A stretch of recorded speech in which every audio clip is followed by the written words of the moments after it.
किसान साथियों राम राम। आशा और उम्मीद करता हूं कि आप ठीक ठाक होंगे। साथियों, आज हम चर्चा करने जा रहे हैं कि हमारे देश के अंदर जो भी किसान सोयाबीन की बुआई करते हैं, उन किसानों की समस्या के ऊपर, उनकी मजबूरी के ऊपर और उनके नुकसान के ऊपर। साथियों, वीडियो बनाना तो पड़ रहा है, परंतु यदि मैं सोयाबीन के किसानों की हालत देखता हूं, उनसे बात करता हूं, उनकी फसल के भाव देखता हूं, तो मान के चलो कि राम और राज दोनों ही उन किसानों के संपूर्ण रूप से दुश्मन बने हुए हैं। साथियों, ये बात मैं क्यों कह रहा हूं? मैं बार बार किसानी मुद्दे उठाते हुए सरकार तक मेरी अनेक बातें पहुंचाना चाहता हूं। आपसे विनय निवेदन प्रार्थना करता हूं कि आप मेरी इस मुहिम को आगे से आगे बढ़ाएं, मदद करें, ताकि किसान की बात को सरकार तक पहुंचाया जा सके। सोयाबीन के बारे में मैंने अनेक रोग, बीमारी और नुकसान के बारे में वीडियो अपलोड किए हैं। अनेक तरह की जानकारी किसानों को पहुंचाई है।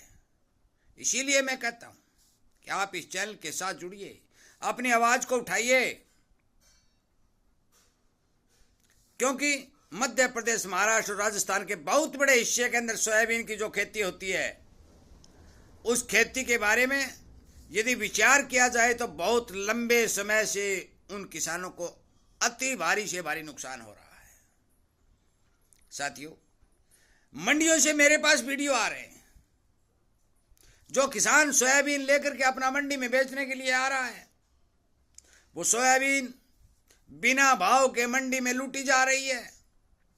सोयाबीन का किसान रो रहा है, उसके बच्चे भूखे हैं, क्योंकि भारी बरसात, पीला मोजक और बीज का गड़ना, अनेक प्रकार की बीमारियों ने सोयाबीन की फसल की संपूर्ण शेकड़ तोड़ दी है। और सोयाबीन की फसल तबाह होने के बाद जो किसान की हालात बनी, उस हालात के ऊपर विचार करने वाला कोई नहीं है। मैं आपको बता दूं, बहुत लंबे समय से सोयाबीन का किसान त्राई त्राई कर रहा है। और मैं बता चुका हूं कि सोयाबीन एक ऐसी जिन्स है जिसके अंदर भारी मात्रा में प्रोटीन, जो मनुष्य को खाने के लिए, पशुओं को खाने के लिए और सेहत बनाने के लिए पाया जाता है। परंतु आज बाजार में उस प्रोटीन की कोई कीमत नहीं, कोई कीमत नहीं साथियों, क्योंकि नरमा की खड़ से भी मंदे भाव सोयाबीन के मिल रहे हैं।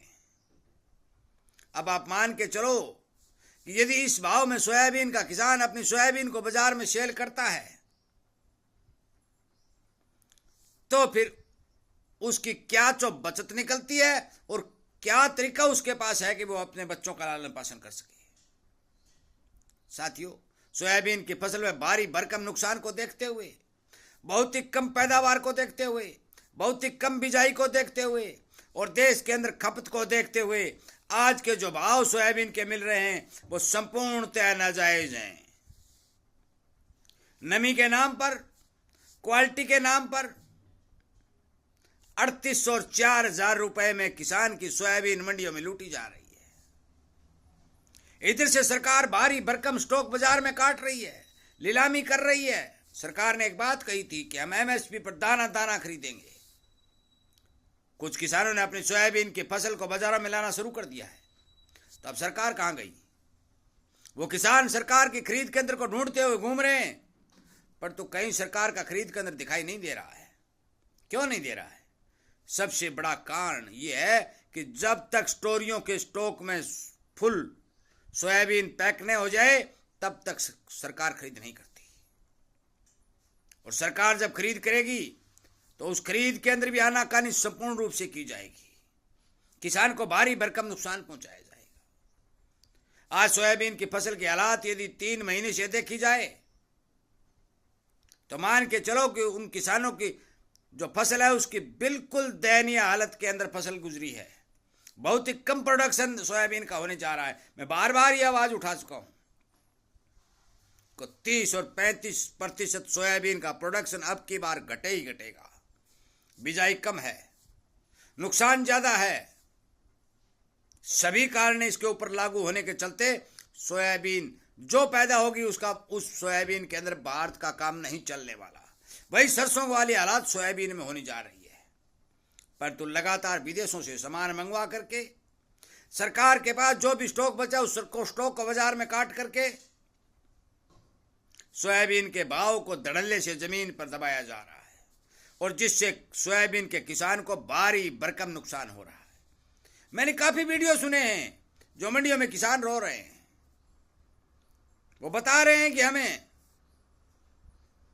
और किसी रास्ते को अपनाना पड़ेगा। यह बात मैं पहले कह चुका हूं कि यदि तिलहन के किसान को ठीक से भाव सरकार ने नहीं दिया तो तिलहन का किसान संपूर्ण रूप से इस खेती से मुंह मोड़ देगा और देश को संपूर्ण रूप से विदेशों के तेल के ऊपर निर्भर होना पड़ेगा। समय रहते यदि इस पर ध्यान दिया जाए, तिलहन के किसानों को ठीक भाव दिए जाएं, तो हो सकता है कि सरकार को कुछ हद तक भारत के अंदर तेल की पूर्ति हो सके। परंतु आज के हालात को देखते हुए, चाहे वो मूंगफली हो, चाहे वो सरसों हो, चाहे सोयाबीन हो, चाहे अरंडी, जो भी फसल तेल वाली है, उन सब की लगातार बिजाई घटती जा रही है, भाव टूटते जा रहे हैं, किसान नुकसान उठाता जा रहा है और खेती करता आ रहा है। कितने दिन नुकसान उठाएगा साथियों? मैं आपको बता देना चाहता हूं, मध्य प्रदेश में भी मेरी बातें होती है, महाराष्ट्र में भी मेरी बातें होती है, राजस्थान में भी मेरी बातें होती हैं। जिन जिन किसानों ने सोयाबीन की खेती की है, केवल और केवल 40 और 50% किसानों की फसल ठीक है। बाकी सारी की सारी फसलें कहीं तो डैमेज हो चुकी हैं, कहीं गल चुकी हैं, कहीं खत्म हो चुकी हैं। वो किसान संपूर्ण रूप से नुकसान की चपेट में आ चुके हैं। और जिन किसानों के पास फसल ठीक है, उन्हें भी मंडी में भाव नहीं मिल रहा है। साथियों, मेरा विनय निवेदन प्रार्थना है कि आप सरकार तक मेरी इस बात को पहुंचाएं, अपनी आवाज को मजबूत करें, सोशल मीडिया पर अपनी ताकत बढ़ाएं। ये बात मैं क्यों कह रहा हूं? ये इसलिए कह रहा हूं कि श्रीमान नरेंद्र भाई मोदी को प्रधानमंत्री बनाने वाला सोशल मीडिया था। दिल्ली के मुख्यमंत्री श्रीमान केजरीवाल को मुख्यमंत्री बनाने वाला सोशल मीडिया था। पंजाब का मुख्यमंत्री हो, हरियाणा का मुख्यमंत्री हो, चाहे राजस्थान का मुख्यमंत्री हो, चाहे राजा हो चाहे महाराजा हो, छोटी से छोटी बात को सोशल मीडिया पर बड़ा बनाया गया। अनेक लोगों के दिमागों में वह बात पहुंचा दी गई और वो लक्ष्य हासिल कर लिया गया। परंतु आज किसान की विडंबना यह है कि किसान सोशल मीडिया पर अपनी ताकत नहीं बढ़ा रहा है। मैं आपसे विनय निवेदन प्रार्थना करता हूं कि मध्य प्रदेश और महाराष्ट्र, राजस्थान के किसान जो भी मेरा वीडियो सुन रहे हैं, वो अपने खेत की सोयाबीन का वीडियो बनाइए। 8 और 7 मिनट का वीडियो संपूर्ण रूप से बना करके मेरे पास भेजिए। मैं आपकी आवाज उठाने के लिए उस वीडियो को चैनल पर अपलोड करता हूं और सरकार तक पहुंचाने की कोशिश करता हूं, क्योंकि ये किसान का चैनल है, किसान का प्लेटफॉर्म है। अपनी आवाज उठाने के लिए प्लेटफॉर्म बनाया गया है, किसान को जागरूक करने के लिए प्लेटफॉर्म बनाया गया है। ये कोई यूट्यूब चैनल नहीं है साथियों। आज किसान पिट रहा है, अपनी आवाज नहीं उठाएगा तो कोई नहीं सुनेगा। इसलिए मेरा विनय निवेदन प्रार्थना है कि आप सोशल मीडिया पर अपनी ताकत बढ़ाइए। मेरा नंबर 98 130 78 943 है। इस नंबर के ऊपर आप अपने खेत क्षेत्र का वीडियो 6-7 मिनट का संपूर्ण से आपकी सारी की सारी डिमांड उसमें बोल करके वो वीडियो मेरे पास भेजिए। मैं आपकी आवाज दिल्ली तक पहुंचाने की कोशिश करूंगा और सरकार से मांग करूंगा कि जल्द से जल्द सोयाबीन की खरीद सरकारी केंद्रों पर शुरू कर दी जाए ताकि किसान को नुकसान से बचाया जा सके। इन्हीं बातों के साथ मैं वीडियो को विराम देता हूं।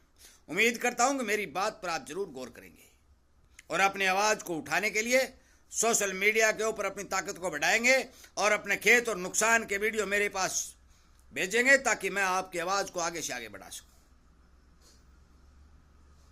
ये भारी भरकम नुकसान की जो खबरें सरकार के कान तक जाएंगी तो हो सकता है कि आपकी सुनाई कोई करने वाला खड़ा हो। इसीलिए मैं ये बात कह रहा हूं। मैं अकेला उठा रहा हूं, आवाज उठाता रहूंगा, किसान की मदद करता रहूंगा और किसान को बचाने के लिए ये मुहिम इस जागरूकता अभियान के तौर पर सोशल मीडिया पर जारी रखूंगा। इन्हीं बातों के साथ वीडियो को विराम देता हूं। उम्मीद करता हूं कि आप जरूर इस बारे गौर करेंगे, विचार करेंगे। जय हिंद।